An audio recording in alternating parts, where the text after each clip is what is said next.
I'm Alex Sharfin, and this is the Momentum Podcast, made for empire builders, game changers, trailblazers, shot takers, record breakers, world makers, and creators of all kinds. Those among us who can't turn it off and don't know why anyone would want to. We challenge complacency, destroy apathy, and we are obsessed with creating momentum so we can roll over bureaucracy and make our greatest contribution. Sure, we pay attention to their rules, but only so that we can bend them, break them, then rewrite them around our own will. We don't accept our destiny, we define it. We don't understand defeat because you only lose if you stop, and we don't know how. While the rest of the world strives for average and clings desperately to the status quo, we are the minority, the few, who are willing to hallucinate there could be a better future, and instead of just daydreaming of what could be, we endure the vulnerability and exposure it takes to make it real. We are the evolutionary hunters, clearly the most important people in the world, because entrepreneurs are the only source of consistent, positive human evolution, and we always will be. Welcome to this episode of the Momentum Podcast. This is Delegate Anything Successfully. You know, I've talked about this a lot recently, about having a team, about growing a team. And I don't love the term delegate, but I love the term co-create. But I want you to understand, you know, when it comes to delegation or when it comes to co-creation, when it comes to getting help, that is something I've had to do my entire career. And I think that the vast majority of entrepreneurs are holding themselves back from success because they fail to get help early and they fail to get help for as much as they need because we can't see how to do that. We have this blind spot to getting help because we all suffer from the entrepreneur's dilemma. We need far more help than the average person to reach the outcomes we want, yet any request for help makes us feel vulnerable and exposed. And so we're in this place where we have this feeling of vulnerability every time we ask for help, and so we don't. And we convince ourselves we can't. In fact, I talk to entrepreneurs all the time that have overwhelmed themselves to the point where they don't get help because they don't feel like they have time. And if you're there, if you're in a place where you don't have the help you need, maybe you have a team, but maybe you haven't built the processes, the systems around you really want. You know, maybe you're in a place where you know you could be doing more. You're leaving money on the table.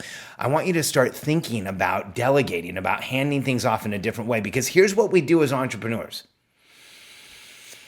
We look up and we say, what can I hand off in a complete way? What can I hand off in a way that it just goes away from me? What can I hand off? And we start looking for packages of things to give people. We think we have to perfect it before we hand it to them. Just like I said in my podcast about letting your people build the processes.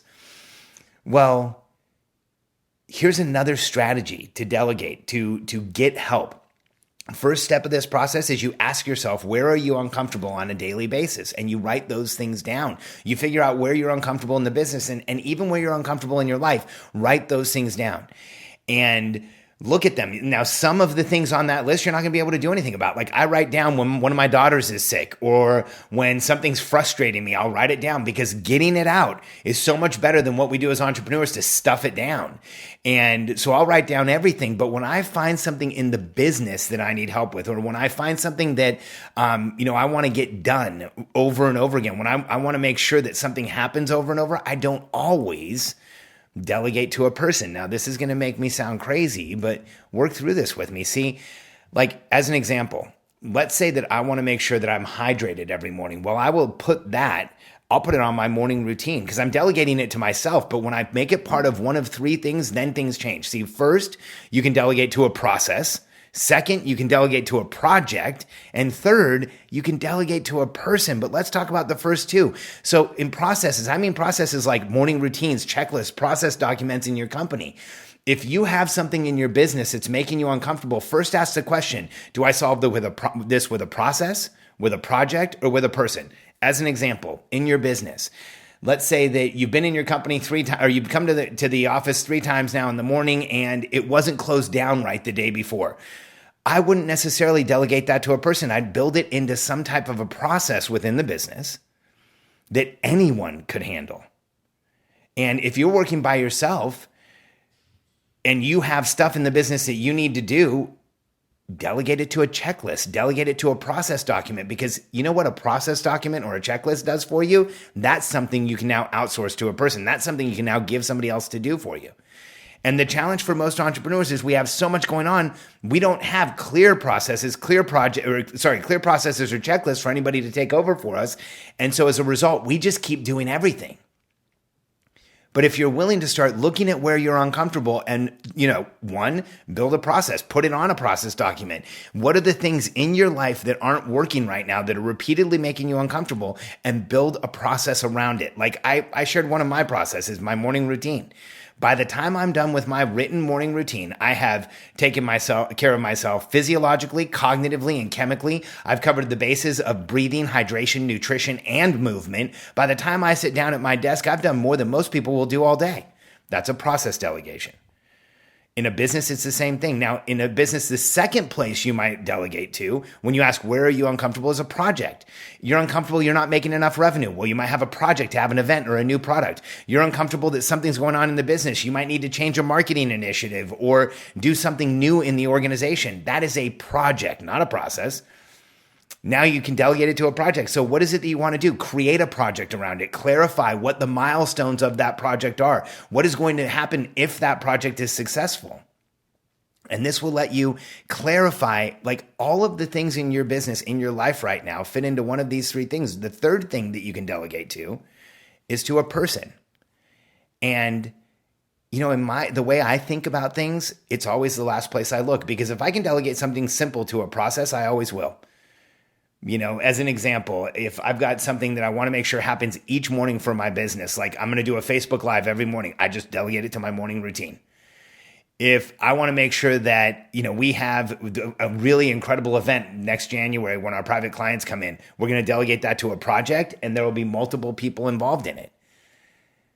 And the last place I delegate is to a person, because it's a lot easier to either have a process or a project. And then the last place is I'll go to a person and say, hey, I need help with this. And then, a lot of times when I'm working with a person, we're creating processes, we're creating projects, but this thinking process helps me eliminate where I'm uncomfortable. It helps me clarify the noise of everything that I want to get done. And I will hand somebody something and say, make this part of this process or make this part of this project. But, I want you to understand something. I shared a little bit of this in the podcast that I did on building processes. I'm not good at leading or managing people. I'm good at leading from stage. I'm good at helping people see greater outcomes. But when it's one-on-one, person to person, I have a hard time with that. Like, I have to actually think through how I'm going to talk to somebody about something. And when I just go and say, hey, here's all this stuff, it's really hard. So I think about, when I'm uncomfortable, am I going to delegate to this to a process? Is, what's the outcome I want? Is it going to be, am I going to get it through a process? And am I going to get it through adding this or creating a project, or am I going to get it through interacting with a person? And, as an introvert, it's probably my nature that I want to interact with a person last, but I've now tested this over and over and over again. And this is how everyone should think about it. First, is there a process somewhere that I can delegate this to, or somebody else can put it on? Like Justin, who's on our team, runs our daily huddle. And that is a process. It's the same every day. It's exactly identical to the day before, unless I call Justin and say, hey, I want this process changed. I want this shifted. And so there I'm delegating the entire process to a person. But one of the challenges I think that holds us all back is that we look at our lives, we look at our to-do lists, we look at everything going on around us, and we think there's no way I can carve anything out here. If I tried to slow down enough to carve something out, to delegate it or have somebody help me with it, then everything else would fall apart. And if you start thinking about everything in your life in this way, is it a process? Is it a project? Or is it a person? Here's what ends up happening. If you build processes in your business, these days, you can go hire people for very, very affordable rates by the hour, a couple hours a week, a couple hours a month, like whatever you want is available today. And if you have a clear enough process, they can help you with it. If you delegate to a project and you create what you want the project to look like, the outcome, you have clarity around it, you know that this is something that should be happening in your business, and you give someone a clear outcome and you have them tell you how they're going to get there, and then you coach success along the way, you get leverage results. And then when you delegate to a person, give them clear outcome, clear measurements and an idea of exactly what they're going to, help them understand exactly what they're going to do and what the people around them are going to do. I think that far too many of us stifle our growth, stunt our businesses, and limit the contribution we can make because we never make the commitment to delegation. I think I was lucky. I'm good at some things, but I'm challenged by so many that I had to delegate. So I want you to start thinking about that what's going on in your business the same way. If you couldn't do it all, what would you start delegating to a process or to a project or to a person? If you couldn't get to all of it, what would you put on a checklist? What would you make part of some project? What would you make sure was an outcome that you were aimed at? And in last case, then you bring in people to help you with it. And I think far too many of us, statistically, get no help or don't get anywhere near enough. And this will help you get there. It's a game changer if you let it be. So I just want to thank you. A couple podcasts ago, I said we hadn't had our 100th review, but we broke 100 reviews. And I also want to let everyone who listens to this podcast, because I consider this more of a membership than an audience. It's been so amazing creating this and putting this out there that we've just broken 66,000 downloads today. So thank you all. I can't tell you how much I appreciate your support and your help with this podcast, sharing it and reviewing it on iTunes to help us get the exposure. I appreciate you for your help. And in the future, when it goes to figuring out what you're going to do with everything going on in your world, start thinking, is this a process? Do I delegate this to a process? Do I delegate this to a project? Or do I bring in a person? And if bringing in the person scares you, go to my podcast on successfully leading anyone, or lead anyone successfully, because it'll show you how you can bring the right people in and have them create the process for you. So thanks for being here with me tonight. I appreciate you sharing the podcast with anyone you think could use it, and I'll see you again soon.